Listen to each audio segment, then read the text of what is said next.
Welcome everyone to the Co-Creators Convergence celebration of World Unity Week. I'm Noelle Marshall, and you are currently in the Co-Creators Global Village, where 4 different organizations have come together to share the best of the best.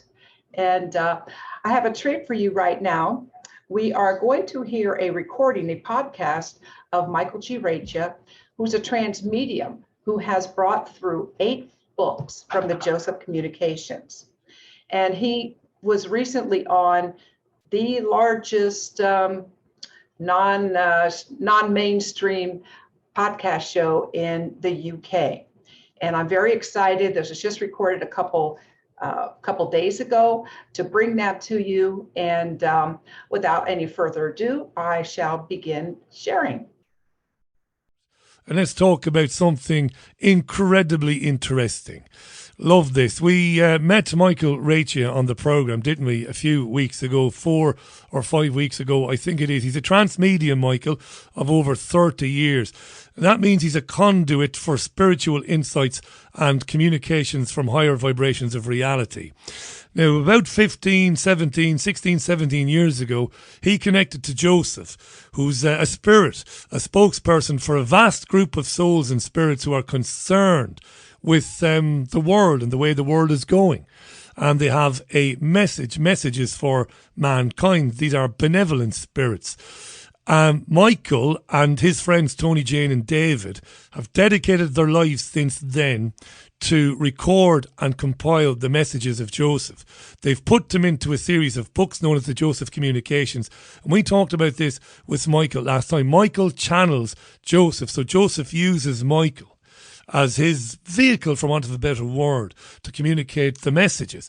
Now, last time around, we talked about Michael's early years as an odd child when he discovered that he was a bit different, when he tapped into his psychic gifts.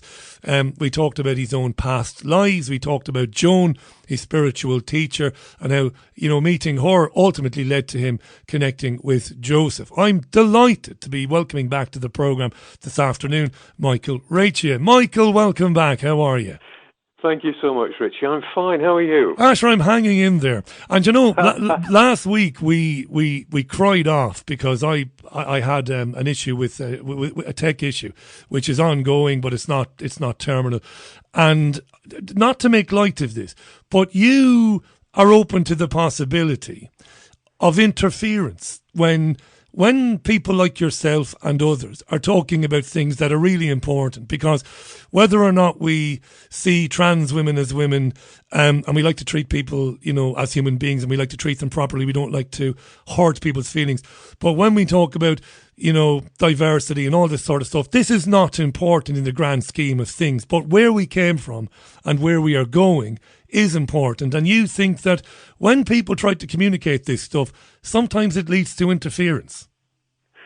Very often it leads to interference. There is a collective field of human consciousness, and that collective field of human consciousness exists because we feed it with our dominant thoughts and beliefs. And our dominant thoughts and beliefs are set to negative, mostly at the moment. And that field doesn't like anything that isn't set to negative. So when you introduce light into the equation, you're sticking your head above the parapet. And the field doesn't like that, zeroes in on you, and tries its utmost to shut you down. Now, the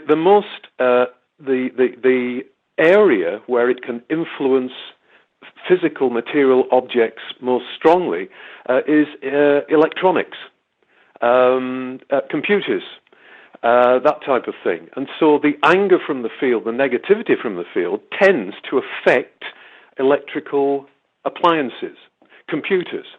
I remember once, nothing to do with mediumship, but I was editor of a hobby magazine, and somebody took against me, one of our writers took against me, and was really angry at me because of something that I'd said. I hadn't insulted him, I just questioned something that he'd done in his writing. And I'd just taken delivery of one of those, at the time, new Apple computers that were in a transparent box. I don't know whether you remember them. They were in a range of colours, very futuristic looking. And we set this thing up, David and myself, and about the time of his anger, the computer went out of whack. I'd only had it a week. And we sent it back. The chap who collected it said, "What have you done to this? Have you dropped it?" I said, "No, I've not touched it. It's brand new." He said, "I've never seen anything like this before." And the thing was fried. It never worked again. That anger had reached out and fried that computer. Now, not consciously. The chap hadn't wanted to fry my computer, but he'd wanted to fry me, and had made a connection with me, and that had shorted out across the electrical appliance and destroyed it. And you're convinced of that it was that energy? Yes, I've seen that happen on numerous occasions. Here's a question. And it always attacks electrics first of all. Here's a question. So I wasn't surprised when we had gremlins last week. It was rather unfortunate, but not unexpected. How interesting. Now, before we talk about, because I've got here in my hand, I've read a little bit of it this afternoon. I flicked through it. I don't like flicking through things. I like to read things, but time is at a premium when you do this job. But of course, yes. My better half gets a production credit today because she's read Revelation, the first Joseph book. She thinks it's fantastic. She's gotten a lot from it. And she's made some notes. She's helped me out. So I've actually had a producer for once, Michael. It's fantastic. So we've got. So we'll go to some of the things contained within the first book and some of Joseph's messages. But I can't not ask this, seeing as you mentioned electronics. A Google employee reckons that a chatbot has become sentient. He's been suspended for this. Google says it's not happening. Experts are saying we're nowhere near that point yet, where artificial intelligence is acting of its own. Is acting on its own volition and all that. That's what they're saying.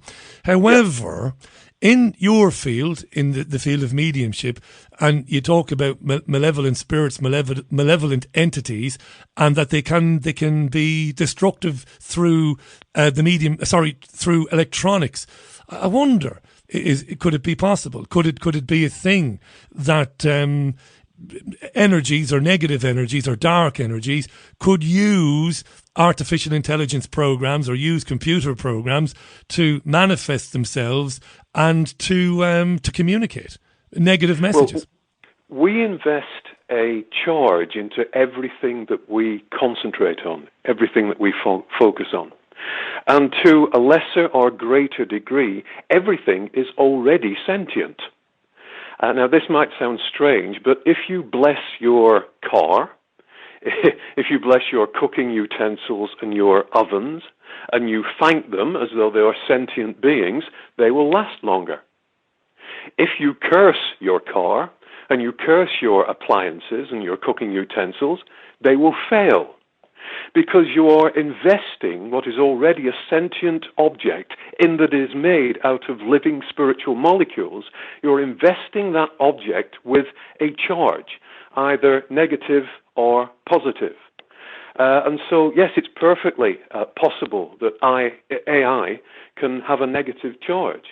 And I think it's extremely dangerous that we are investing increasing sentience in our artificial intelligence. I mean, we haven't sorted out our human intelligence yet. No. And we're handing it over by increasing degrees to machinery, to computers, to non-emotional entities. Yeah, absolutely, Richie.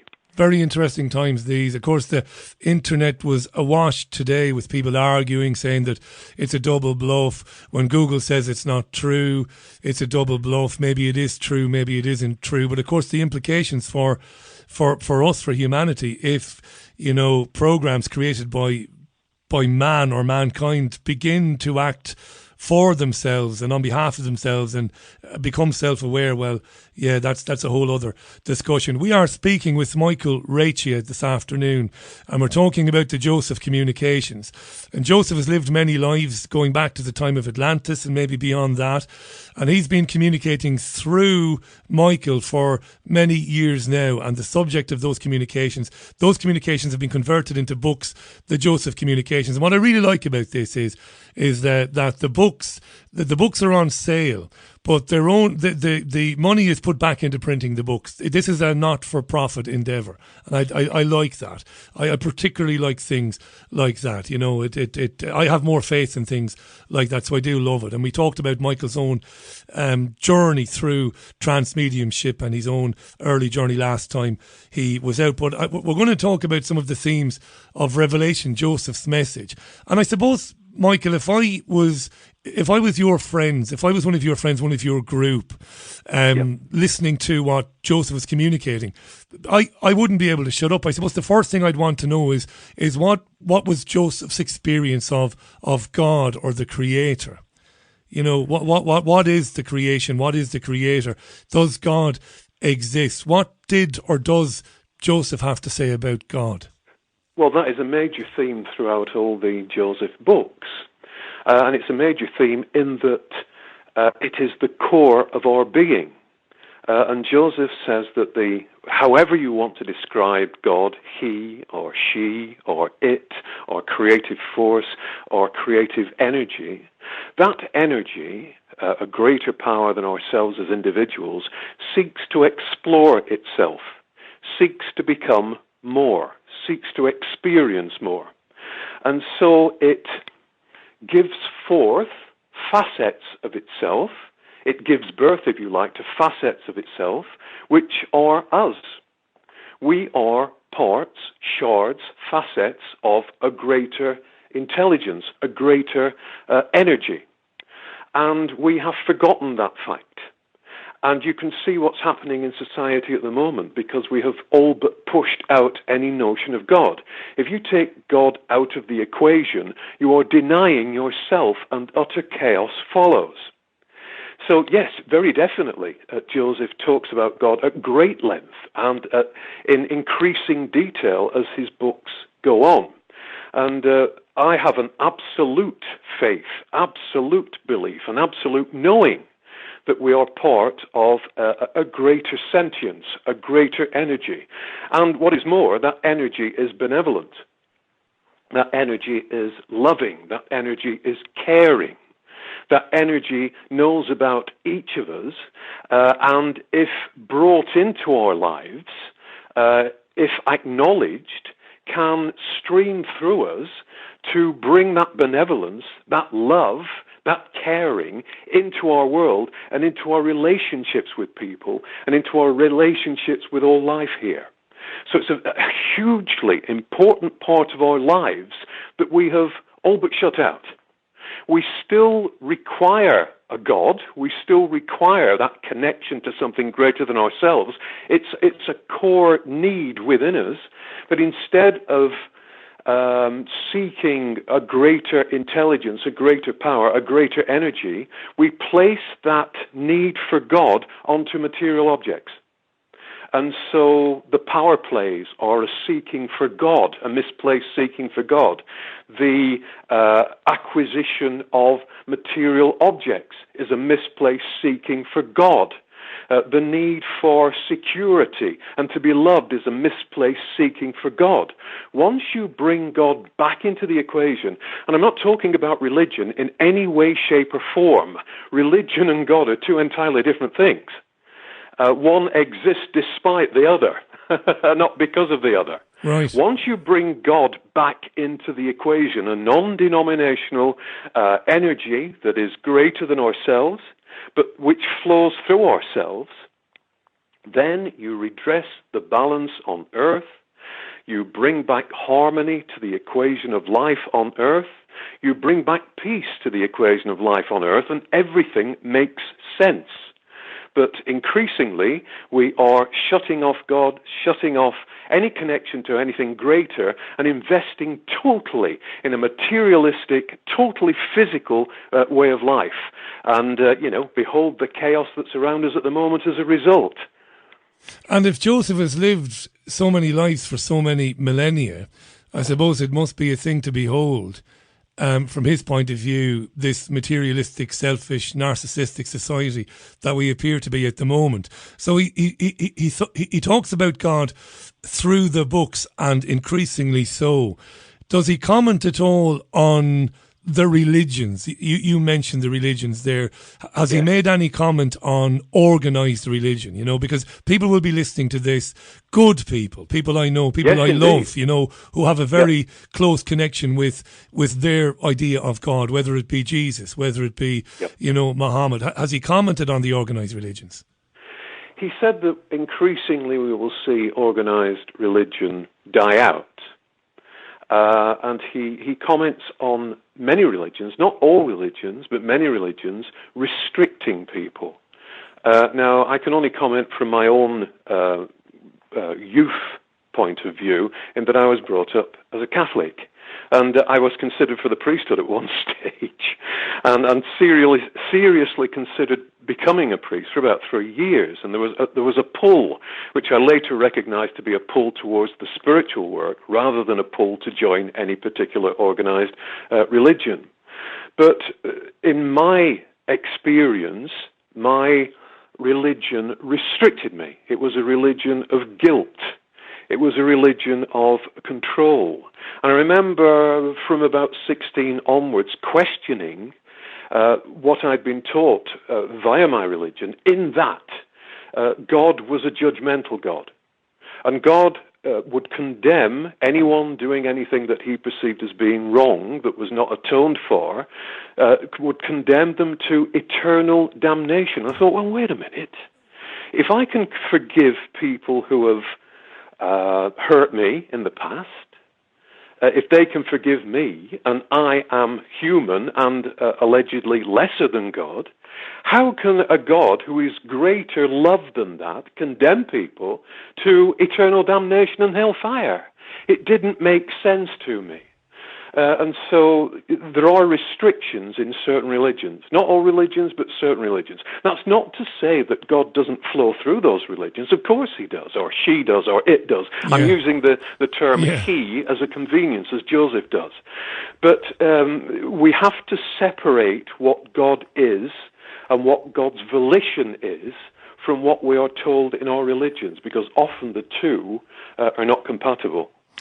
When I hear this, the thing that comes to mind is, you know, if the stories that we read in the organized religion texts, if they are metaphors and if they're not real, and whether that matters or not, but if God is this all that ever was, all that ever could be, this energetic being of light, and that we are, you know, all that it's been said before, all that is possible, all that could be, all that ever was, and that we will ascend to something. Now, most people think we will ascend to something when we leave the body, which is the vehicle. I suppose what I can't get my head around, and what probably others can't get their head around, maybe Joseph has the answer, maybe he doesn't, maybe he's not supposed to have all of the answers, Michael, but if you know, were to encounter somebody, and this is interesting because Joseph talks about the idea that the vengeful God is not there, that there's only cause and effect. But what if you were to encounter that spiritual being, and I don't want to sound like I'm being childish or silly here, because I'm not, that shot you to death somehow in some mass shooting event?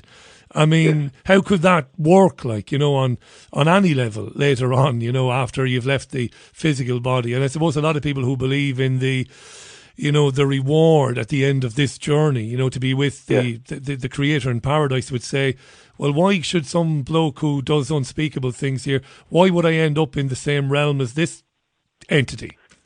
Well, the answer to that is that initially you wouldn't, in that we judge ourselves, and our actions whilst we're here vibrate at a certain level. Now, heaven is a moving target. Heaven is a succession of ever-refining vibrations that lead out and back into infinity, which is something that is discussed in one of the later books. But our actions whilst on earth attract similar vibrations. So if we've been a violent person, if we've been a selfish person, if we've been an angry person, when we arrive on a higher level, as it were, or on an alternative level of reality, we attract to ourselves and are surrounded by similar vibrations. So violence attracts violence, anger attracts anger, until such time, and this is a biggie, until such time as the people attracting those things evolve out of those vibrations. Until they consider that there is another way to live, until they literally let light into their existence, and then raise their vibrations and bring themselves out of the conditions that they've placed themselves in. There's no judgment from God. They've placed themselves in an area of evolutionary stasis for a while because of their decisions whilst on Earth. But regarding revenge and regarding an attitude towards those who have been violent, for example, I can tell you a short tale about my spiritual teacher who was once wandering across a park in the town where she lived and came across a very upset, this is psychically, spirit, a very upset man in a suit. And the man in a suit was being a diplomat in a foreign country and was terrified. And she said, why won't you move on? Why are you talking to me? You've obviously passed. Why don't you move on into the vibration that you're supposed to move into? And then she looked past him and saw ahead of him innumerable souls, beautiful souls in luminous robes that were reaching out towards him. And he said to her, I'm responsible for their deaths. And she said, well, look at them. They are reaching out in love towards you. And he said, I know, and I can't take it. And so a result of his action was that love that they were showing him was something that at that moment in his existence he couldn't live up to. He couldn't face. He would eventually, move out of the vibrations that he'd placed himself in by his actions whilst on Earth. But there was no condemnation, but that love was something he just couldn't stand up to. Couldn't handle it. How interesting is that? And there will be people listening to this and they might say, some of what you said a moment ago might sound a bit like victim blaming. You know, that some people are in a state, a vibrational state or at a juncture in their lives or in their life where they might be attracting negative things and then something negative happens to them.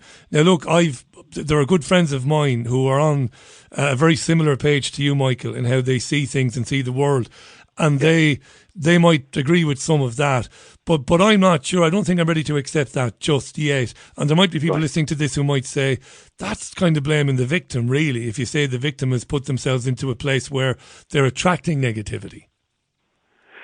We're not saying that the victim has put themselves in a place where they're attracting negativity. We're saying that the person that has... The perpetrator. Yes, the perpetrator has done that. The people that were coming to talk to the diplomat were on a higher vibration. They hadn't placed themselves in a low vibration because of what had happened to them. They had moved on, but they had come back to welcome this person and to surround him with love in an attempt to lift up his vibration and make him susceptible to the light that would improve his lot. So it's a very different way of looking at life. They had no revenge in mind. They simply wanted to say, it's okay, now come on, let's learn, let's do things differently.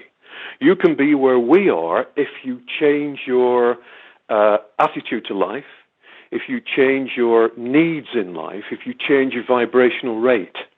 So no, not at all was I suggesting that the victims were responsible for that in any way, shape or form. Yeah, it's just my misinterpretation. Saying that they'd moved on and they were, without judgment, approaching the person that couldn't face what he'd done to them and saying, it's all right, it's okay. This is a different area of life. This is a different approach to life. We love you. But doesn't Joseph in the book give an explanation about bad things happening to people, that the bad things happening to victims is on some level assisting bad people or bad energies to become whole again or to become complete or to become better? Oh, I see what you mean. I see what you mean. In certain circumstances, people are willing to go through an experience in order to allow someone else to elevate themselves. So this doesn't happen to all people, but it does happen in that some people decide to come back in order to elevate someone else by giving them the opportunity to think outside the box of perhaps their violent ways or power-seeking ways or material ways. And you have to understand, it's very easy. When you're on that side, Richie, it's great. You know, if somebody came to me on that side and said, Michael, will you go back and spend a whole lifetime trying to illuminate people with spiritual truth, spiritual information? And you say, no problem whatsoever. And then when you get back here, you think, what on earth have I done? Right. You know, you're shifting your consciousness from one set of reality values to another set of reality values. You are immersing yourself in a dream. But at the point at which you agree to come back, you are aware that it's a dream, and at the point at which you awaken here, you're not. This is really interesting, and that's fired off a few more questions now in my mind, which I'll come to in a moment. Michael G. Reccia is our guest, a trance medium who, since 2005, has been channeling. He's been the conduit for Joseph, a spirit, an energy, who's been around for many millennia, who has lived many lives himself. And Joseph has communicated his message through Michael, who works with Tony, Jane and David, and they've put it all into a series of 8 books known as the Joseph Communications. Now, to find out more about this, go to thejosephcommunications.co.uk. Has Joseph talked about the experience of physical death itself? Because I really enjoyed our conversation last time, and I don't know if you looked at the chat on the website, but there were about 300 to 400 messages, and probably more than that, and many of them asked me about death. A lot of people I know, they fear death. I had a serious physical. I swear I don't want to make this about. It's not about me at all. But I had a health issue in early 2020 that was fairly serious, and I wondered about death. And of course, the thing I was most concerned about was how my better half would deal with it. Maybe she'd be thrilled. Who knows? But maybe she'd struggle with it, right? But I have to admit, I began to worry about pain and experiencing pain at the time of crossing over. Has Joseph spoken about this at all, the actual crossing over? Yes. I mean, the third book in the series is called Your Life After Death. And that book is a travelogue of what happens to you after death and the various experiences, ongoing experiences, and the different spheres of reality that you will visit on your journey onwards. I've accompanied people as they've died. Now, you might wonder, why would somebody in a human body need to accompany a spirit to the other side as they've passed over? But what happens in many cases is that because people are not prepared for anything existing beyond physical death, it becomes very confusing to them. And they have helpers, if you like, spirits from elevated spheres that come to help them. But they see them as ghosts. They see them as something to push aside. They see them as spirits, and they don't want to talk to them. Now, there is a signature, a vibrational signature, with people who are still on Earth. They are still connected to their physical body by something called the silver cord. It's an electromagnetic cord that separates us from our physical body once we die. It's like an umbilical cord that connects us to our spirit. Subconsciously, they know that someone in an earthly body is someone they can trust and someone they can talk to. And so over the years, I've been on various what are called rescue missions to get people across to where they're supposed to be because they're frightened or they're upset. And one of the guiding influences that regularly communicates with us, we call the Big Indian. It's our nickname for him. We call him the Big Indian because he was a Native American, because he wears a headdress. It's his choice to do that. And because of the headdress and because of him being tall already, he's a giant. He dresses all in white. And for many years, he operated what is known as a construct to get people from this side of consciousness to the higher realms. Because many people expect there to be some kind of transport, you know. They expect there to be a taxi or a bus or a plane or something that will take them across. It's not necessary. It's only necessary to elevate their consciousness. And so the big Indian was in charge of something called the boat. Now, I've been on the boat many times, and the boat appears as an ocean liner. It's a beautiful, beautiful boat. It's all white, and there isn't any superstructure on the upper deck, just rows and rows of benches facing forwards. And when you join the boat at any time, there are various people getting on it via the gangplank. And some of them are wrapped in bandages. Some of them have evidently been in car crashes or motorbike crashes because they're all bloody. Some of them are in pajamas. Some of them are in suits. And very nervously, they take their positions. They sit down on these benches on the top deck. And the big Indian will gesture to the people that are helping from Earth and say, sit with this person and talk to them and listen to me. And you will be given instructions as to what to say to those people. Now, as you're talking to them, the boat sets off from what looks like a shore. And you find yourself not on a sea, any sea that you would see on Earth, but on an ocean of light. If you look over the side of the boat, it's light energy. And you talk to the people and you see them becoming calmer. You don't know what you're saying to them because you're using your spirit consciousness, not your physical consciousness. And they become calmer, and then they see ahead of them there's a second shore comes into view. And as the boat comes into not a harbour, but sort of docks by this second shore, you see lines of people lining the shore. And the people that are on the boat say, my God, it's my mum. It's my dad. It's my uncle. It's my cousin. It's my wife. It's my husband. And you see the bandages fall away. You see the scars heal. In many cases, you see them becoming younger in the way that they appear. And they get off the boat, and they are embraced by immediate family and friends, and then they wander off, and they disappear. And you come back, and you find yourself back in bed again, thinking, oh, I've been out again. Now, on that, I mean, there will be a lot of people listening to this, and they will be delighted to hear that, and they will be saying, I hope Joseph is right there, I hope Michael is right, because I've done talk radio for so many years, mid-morning radio, and grief comes up a lot, Michael. People ringing in to talk about grief. And I can't count the amount of times that somebody said to me, all that gets me through, Richie, is the belief that I will be reunited with my husband or with my wife or with my brother or sister. And from what Joseph says, from what you've experienced yourself, you believe it's a given that you will meet the people you shared your life with. Well, let me back this up. Let me back this up with a physical instance.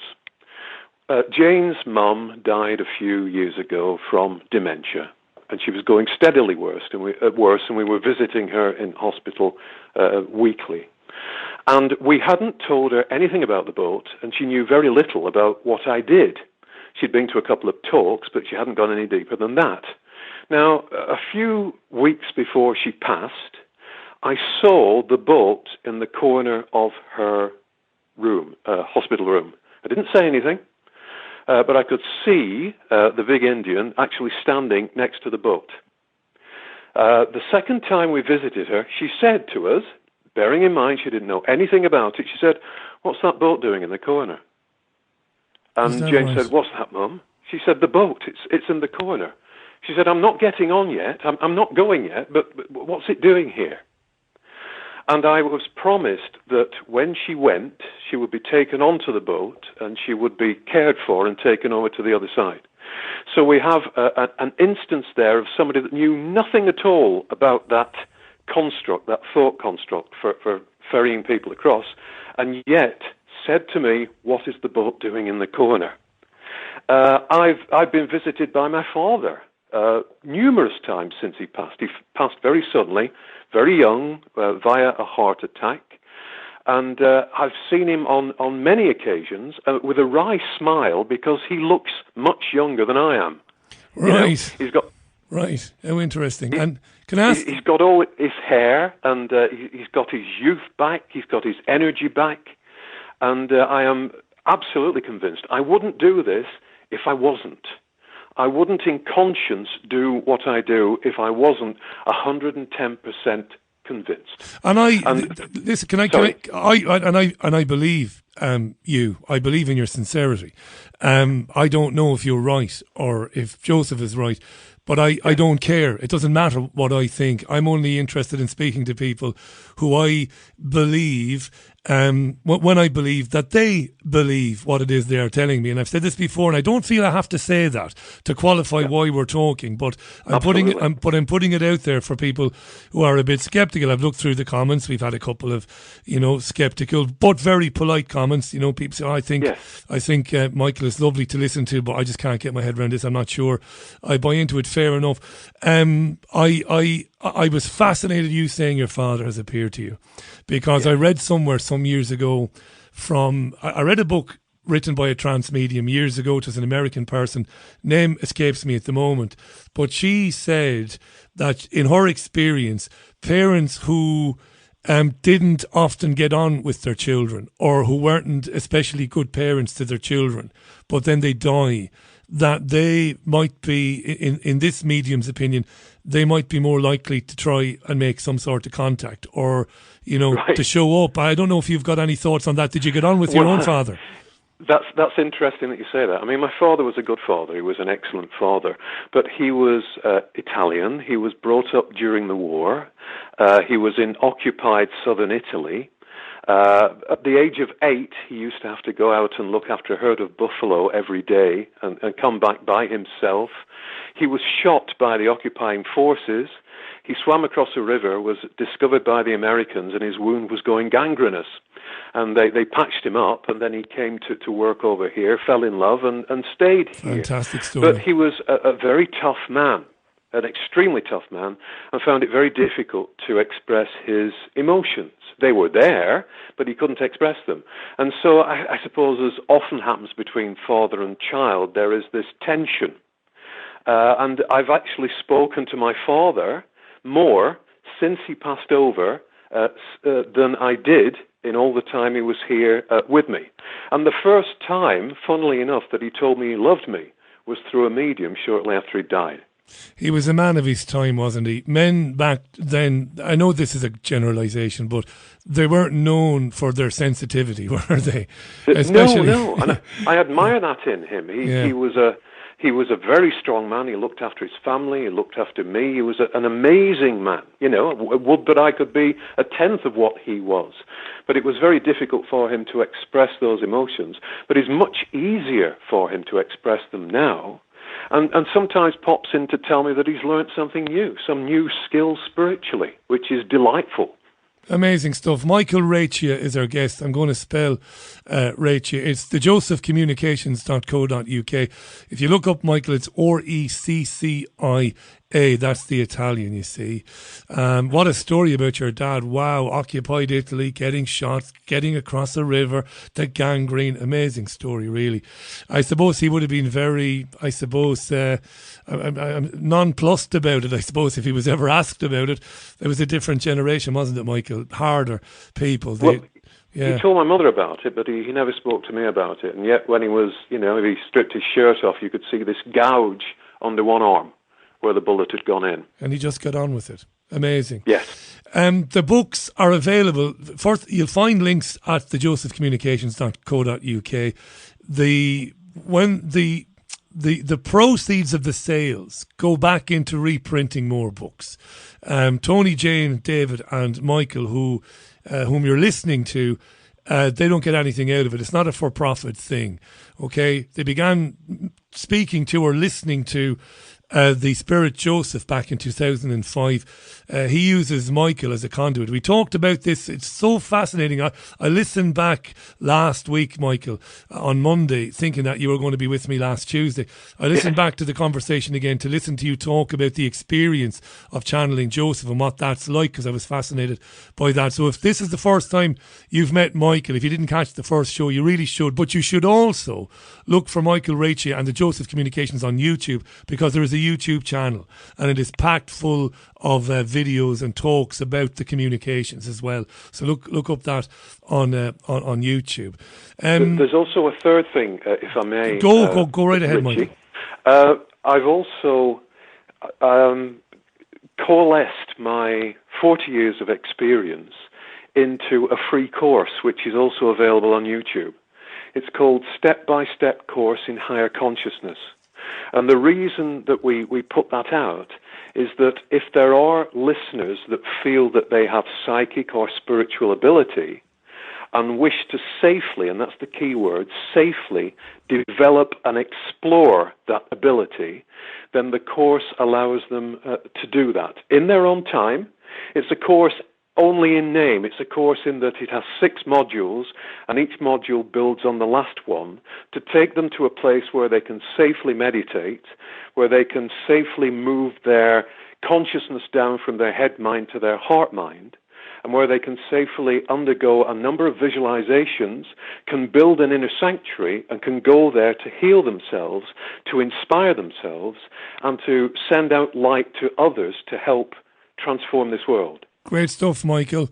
And if you, at the end of the show today, if you want to send me a link to that, I can include it on the podcast notes so people can just click on it and go there. Not at all.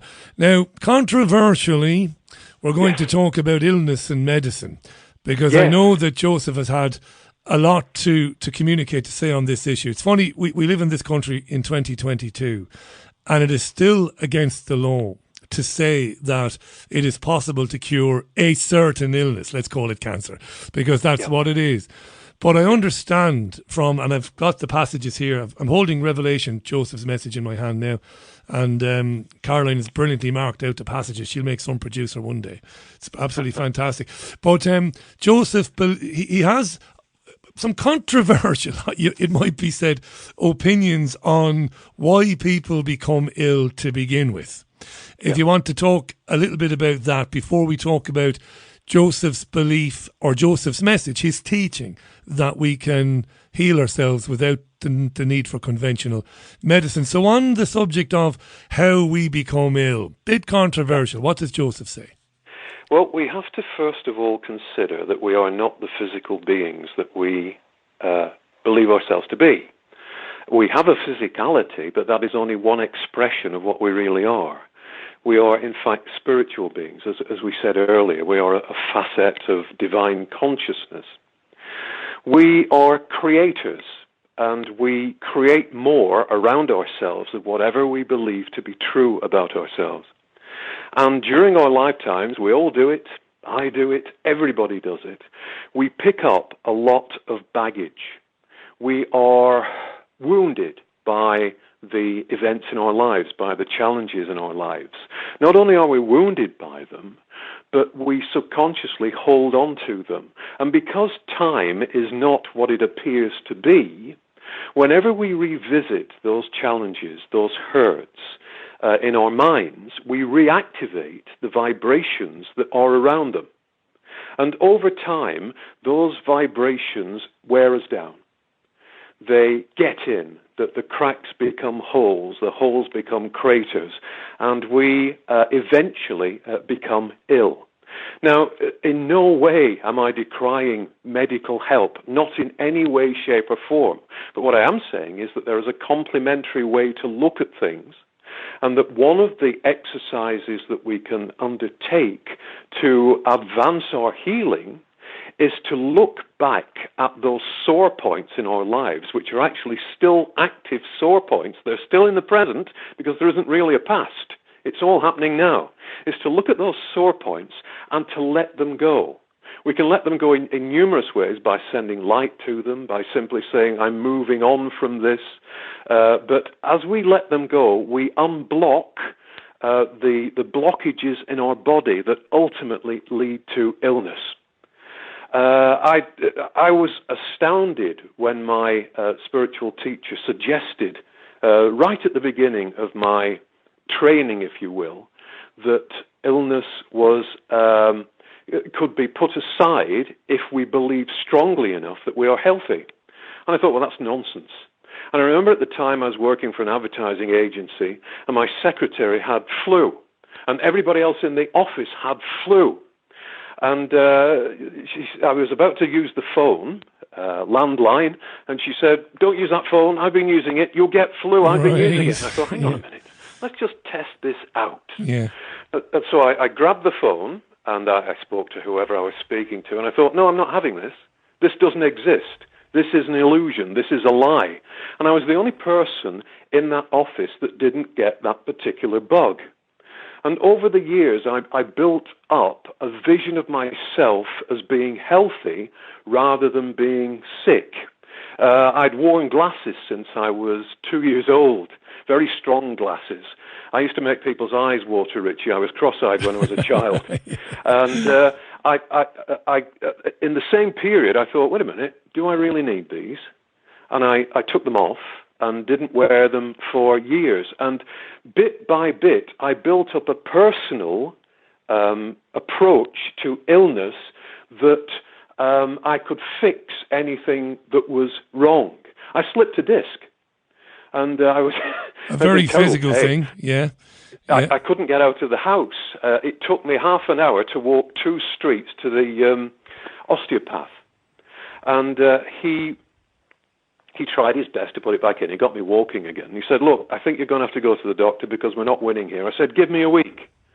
He said, "What are you going to do?" I said, "I'm going to meditate." And so for a week, I meditated on the area and saw it as being better. I went to him a week later and he said, "You know, we're winning. What have you been doing?" You're on the mend. I said, "I've been meditating." And he said, "I hope you're not masking the pain." I said, "No, that's not what it's about.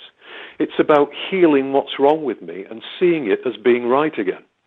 And, apart from the odd twinge decades later, that's the end result of my slip disc. I don't doubt this for a minute. I've seen some things that have astounded me over the years. A friend of mine had seriously awful eczema, dreadful, and he spoke to an energy healer and a medium who I know, who's again incredibly sincere, and was able to get my friend to think. I'm going to put it into the wrong jargon, but to think away the eczema. And this is years of using steroid creams and all of this stuff. Now, look, I'm not just saying that proves anything.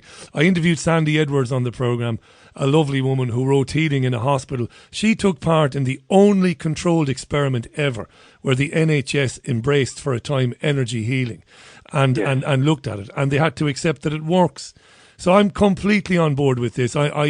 I did a piece for radio years ago, Michael, where I met a gentleman who'd come to Ireland from India. He travelled in the UK as well. And this was a guy who was able to have very seemingly painful dental surgery in a chair where he was able to just put himself into a place where he couldn't feel any of that pain. I'm totally on board with this, 100%. And on that thing, I feel a bit guilty. Years ago, I interviewed a guru from America who wrote books like, Think Yourself Thin and stuff like that. And I would have been very critical of the guy and I would have had a go at him. And I would have said, but you're in your book, you're just dealing in simple absolutes, like you're just dealing in slogans for people that are overweight. But now when I look back, I think he wasn't. He was saying not much of what you're saying, but he was saying things along the lines that you're saying now. He was telling people to love themselves, and to see themselves in a different way and to let go of the fears about their weight and their bad health. And in many cases, people, their health improved and they began to lose the weight that they needed to lose. So I'm totally on board with this. And Joseph talks about this. Do you think it's possible then? This is where it gets a bit controversial. So even people with the most dire of prognoses, or diagnoses, you've got very, very bad cancer, and we think you've got 6 months to live. As far as you're concerned, it is possible to reach a meditative state or to embrace this. It's possible, maybe probable, that you could reverse it or could help it. It is. We are creative beings. We create our acceptance of life, our perspective of life.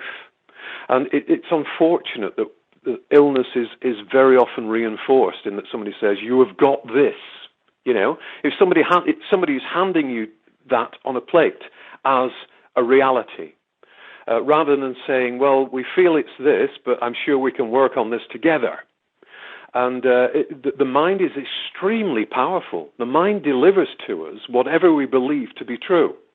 Now, I am not criticizing anybody's suffering, don't get me wrong at all.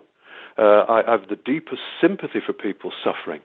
But what I'm saying is that we can alleviate some of that suffering, we can reverse some of that suffering, if we learn how to meditate and if we learn how to visualize a different tomorrow for ourselves. Instead of expecting tomorrow to be worse than today, expecting and believing tomorrow to be better than today. Instead of expecting us to be worse tomorrow than we are today, expecting ourselves to be better tomorrow than we are today. And we can instruct the body to heal. We can say, look, body, I'm terribly sorry, I've got this wrong. You know, I've got things wrong, I've got it all muddled up. And as a result of getting it wrong, you're suffering in this area. Can we sort it out, you and I? Because the body is sentient as well. It is a sentient mechanism and responds to our instructions. I have to say, let me just illustrate. I hope you don't mind, but I always illustrate with things that have happened because it adds Not weight at all, to what we're Michael. saying. No, it's good. It's good. My spiritual teacher was born with one leg shorter than the other. She had to have a built-up shoe on one side. And the doctors had abandoned her. They said, there's nothing for it to her parents. She will never walk again. Eventually she'll be in a wheelchair, and that will be it. Now, there was a gentleman in the town that was known as a quack. He was known as an idiot. And they said, well, we've nothing to lose. Let's get him in. And he came in, examined Joan, and said, right, say after me, God did not make funny legs. And she said, what? He said, God did not make funny legs. And so she mumbled, God did not make funny legs. He said, I have pantomime legs. I have perfect legs. I have pantomime legs, I have perfect legs. I mean, at this point, she wasn't believing in that at all. And he said, look, if you will work with me, then I will come every day and we will work on your legs. Now, are you going to work with me or are you going to accept what you've been told? And she said, well, I've nothing to lose. I will work with you. Now, it took 20 years, Richie, but after 20 years, both her legs were the same length. She didn't need the built-up shoe. Isn't that her extraordinary? husband was paralyzed. He was given the wrong drug in hospital, and he was paralyzed from the neck down. They wanted him to go into a care home, and she said, no, this is my husband. I will look after him. And so she turned him twice a night. She came downstairs, turned him twice a night. And at the time, she was technically blind. She needed new lenses in her eyes. But for 4 years, she looked after her husband, refusing to believe in what was wrong with her eyes until such time as he passed over, and then she had the operation for the new lenses. So what I'm trying to illustrate is the power that we have over our circumstances via the degree of belief that we have in our circumstances and our perspectives. There are questions about regressive therapy. I'll ask those in a moment, but I'm going to read a few comments now. So you might hear a couple of questions, but don't just dive in and answer them. Let me just get through a few of these. Okay. It's always tempting to say, yeah, I'll jump in there, I'll answer that. Chris says, with illness, surely Michael is talking about what is also known as chi and the chakras, and hypnosis or self-hypnosis is real pain relief and resolution of illnesses. And regarding the current global health mafia takedown, terrain theory is very in tune with this thinking. I think for a start, contagion is a myth, says Chris. Alex says, you hear all the time about people who were totally unaware they had cancer, no symptoms, but they are dead within weeks or months once they are told. I'm very interested in that as well, that idea that once you tell people and they panic and they go into fear mode, and you know that could make them ill. Nellie says, Michael is describing hypnotherapy, a subject that I have a diploma in, says Nellie. Thanks for that, Nellie. Loads and loads and loads of comments on this. Most are positive, not all, but I'm going to read out one or two. I don't mean they're positive. Most are totally in tune with what Michael is saying, but not everyone. I'll read one or two. Great stuff, Richie, says Dave, the nurse. Jesus Christ, he says, peace be upon Jesus and us, is a shortcut to the highest levels. Please ask Michael about Jesus Christ and his role now and what Joseph might have to say about that. We might come back to that because I do want to get into regressive therapy. Isabella's asked a question about regressive therapy. Let me scroll on down. William says, I'm fascinated by this, but I'm not sure about it, but I certainly wouldn't rule any of what Michael is saying out. I wouldn't. It's great stuff and very interesting. Monk says, wow, great emotions washing over me as Michael talks about the boat and the Native American guide in the boat. That was incredibly interesting. I was all ears as well at that point. And as I said, one or two people saying, oh, well, maybe not. Like Paul says, I can see the psychological reasons why Michael thinks that he sees his dead father, loss and hope and unresolved grief and all of that. And there are others. Jonathan says, I had a friend who had a son who died. He thought his dead son was communicating with him through blown light bulbs and random animals walking up to him. I think some people just make things fit when they can't cope with the alternative. And that is that the person is gone forever. So really interesting stuff coming in there. Before you talk about regressive therapy in past lives and how that might be of great benefit to people, because I know Joseph thinks it might be of benefit to people to understand who they are and where they are going. Do you want to pick up any of those points there? Yes, I would say, first of all, with my father, that he would always come through. It's not just a matter of seeing my father.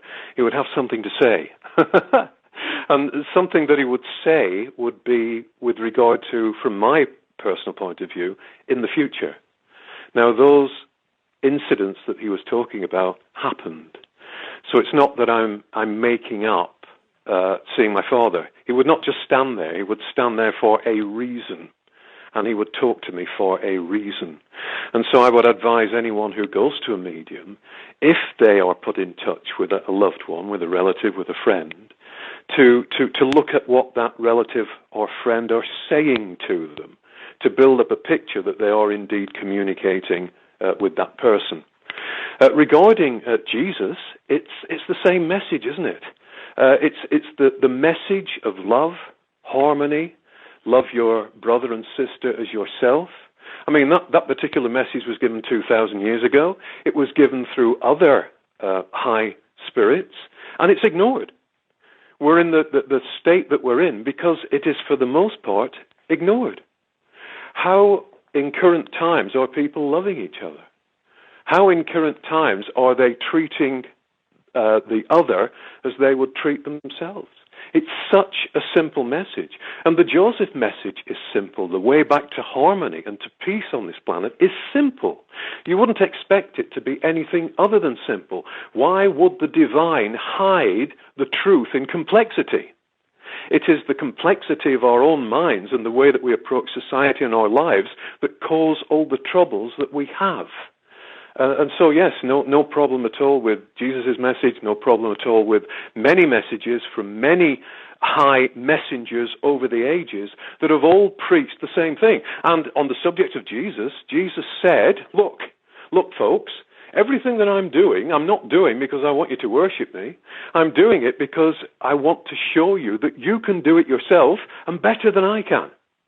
I'm communicating to you the way that you operate as the spirit being loved by God that you really are. So if you put into practice what I'm showing you, you will be as free and as connected as I am. And of course, he healed, and he healed by connecting himself to the divine energy within himself. Before he healed, he would always say, I and the Father are one. And at that point, he put his hands on people, get himself out of the way as an individual personality, and allow that healing energy to flow through him and correct what was wrong in the person he was healing. Michael, we're going to talk about regression therapy for the last 10, 15 minutes that we've got left. The time is 26 minutes or thereabouts to the top of the hour. Michael Reccia is our guest, trance medium. Michael has been communicating with, or Michael is a conduit for a spirit called Joseph, who has been communicating through Michael for the best part of 17 years. And a group of people, Michael, Tony, Jane and David, have taken down the messages from Joseph and converted them into a series of 8 books called the Joseph Communications. Go to the josephcommunications.co.uk.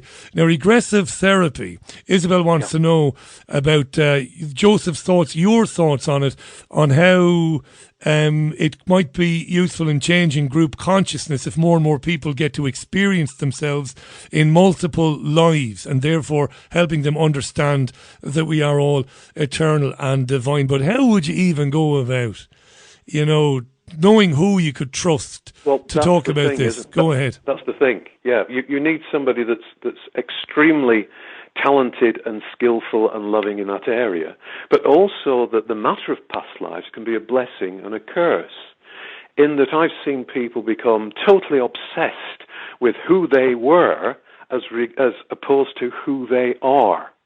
And Joseph describes past lives and the present life as a suit of clothes in a wardrobe, and that when you're on the spirit side of life, when you're on the higher side of life, you can choose your appearance depending on which of those suits of clothes you decide to take out of that wardrobe and to wear at any given time. We're not the suit of clothes. We are the same spirit that has worn all those suits of clothes, but we've worn all those suits of clothes for a purpose.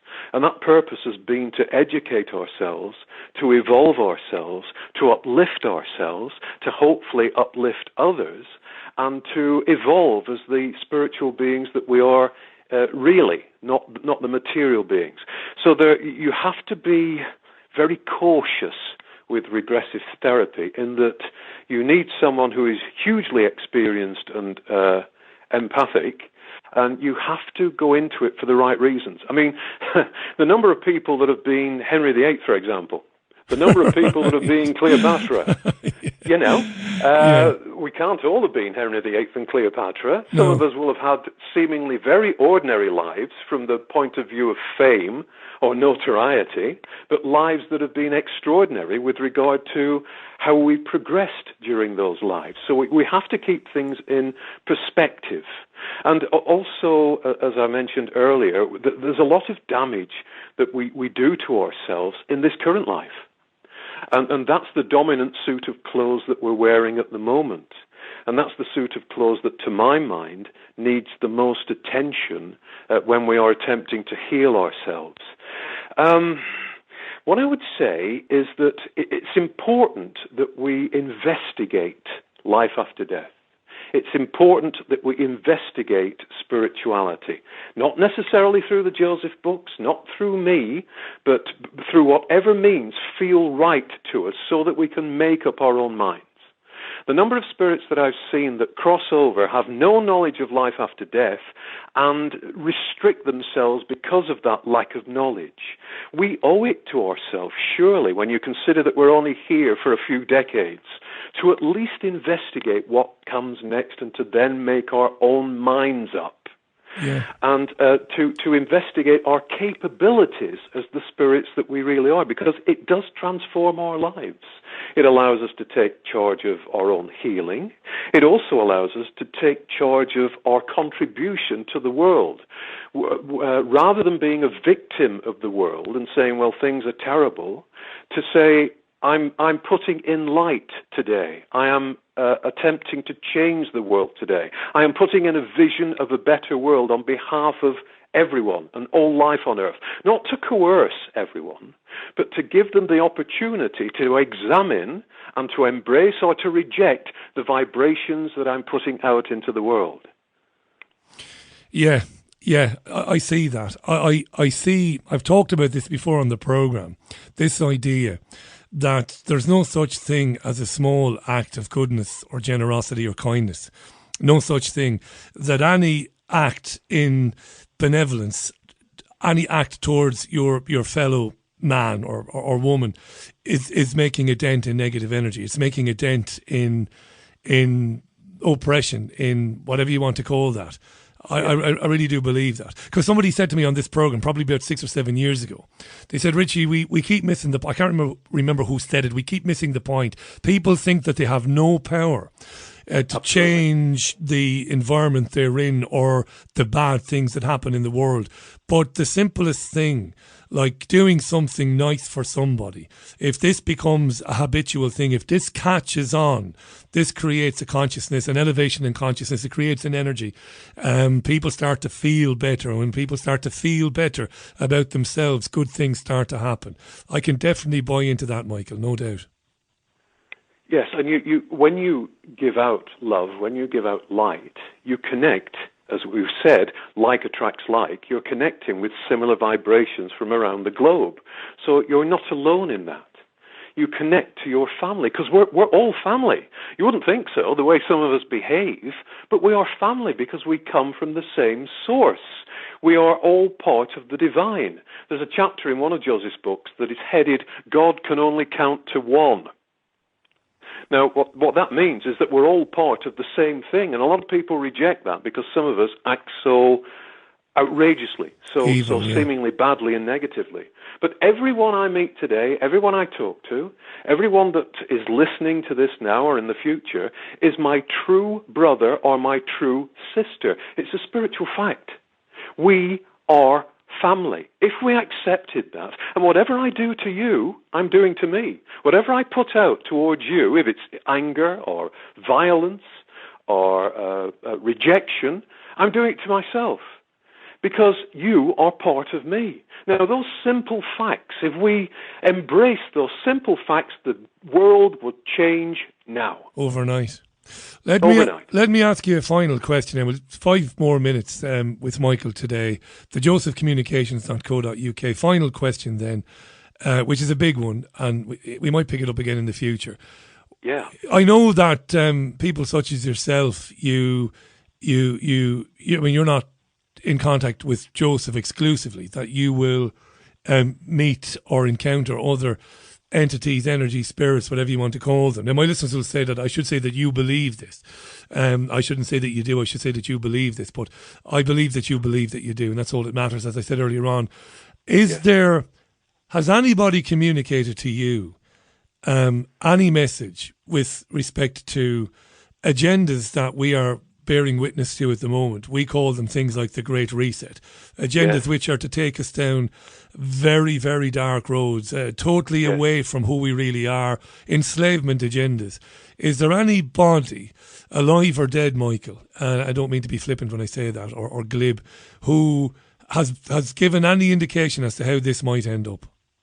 Well, I know your partner is reading the books, and she will come across, I mean, the books now read like prophecies. We didn't know at the time, but many of the paragraphs in there refer to what is happening at the moment. And one of the overarching themes is that we are running out of energy. Now, I don't mean climate change, I don't mean world energy. We are running out of energy in the field of human consciousness because we are not introducing spiritual energy. And Joseph says that civilization, he says he can only go back so far in looking at what has happened to our planet. And he says that civilization has ended at least twice before. It's ended at least twice before. And the warning in the books is that we don't want it to happen again and that we're running out of time. We have to join together in light to change things. If we don't, then civilization will end. And it will end simply because we will have no purpose in coming here. We were originally supposed to come here as spirits in physicality to experience and to grow and to become more. If we are not allowed to do that in freedom, if we are not allowed to do that to fulfill our expectations from this world, if we are not allowed to do that in love and in harmony, then there is no purpose in us coming here, and so we won't come here. So we live on a knife edge at the moment, but the key to it, as we said earlier, lies in the love and harmony and the radiation of spiritual light energy from our heart minds that we can put out daily. And again, the Course will tell you how to move your consciousness safely down from the head to the heart and back again. And there are meditations in there that will help you to visualize sending out the light and explain why the light is needed so sorely at this time. Brilliant way to end it. I hope we can pick it up again in the summer. Michael, that would be great. We'll stay in touch. To find out more about the books, go to thejosephcommunications.co.uk. Check it out. Michael, before we say goodbye today, you mentioned the course. Give a plug to the course again, the free course you run. Yes, the course is called a step-by-step course in higher consciousness living. And I know it can be frightening for those listening who feel that they have psychic ability, a psychic gift, who want to further that gift, expand on that gift, who wish to work spiritually, who wish to be light workers, and are not sure how to do that. There are people out there that will help them. There are people out there that will help them for their own ends. What I wanted to do was to put down 40 years of experience and knowledge into a course that would enable people in the safety of their own homes to open up safely to spiritual vibrations, to close down safely from spiritual vibrations, to meditate successfully, to be able to move their consciousness down from their head to their heart, to connect with greater energies, to receive guidance, and to be able to heal themselves, inspire themselves, and know exactly what to do in any situation in their lives, to give the point of power back to themselves. And that is what the course is about. It took me 6 months to write, and it took us 6 months to film. Again, all I want out of it is for you to safely be able to examine your spirituality. Michael, thanks for coming back today. Fascinating. A huge response to it again. I look forward to doing it again in the summer. Thanks for your time. Really enjoyed it. A great delight, Richie. Thank you for having me on your show. Thank you. Take good care of yourself. You too, Michael. Michael Reccia. It's thejosephcommunications.co.uk for more.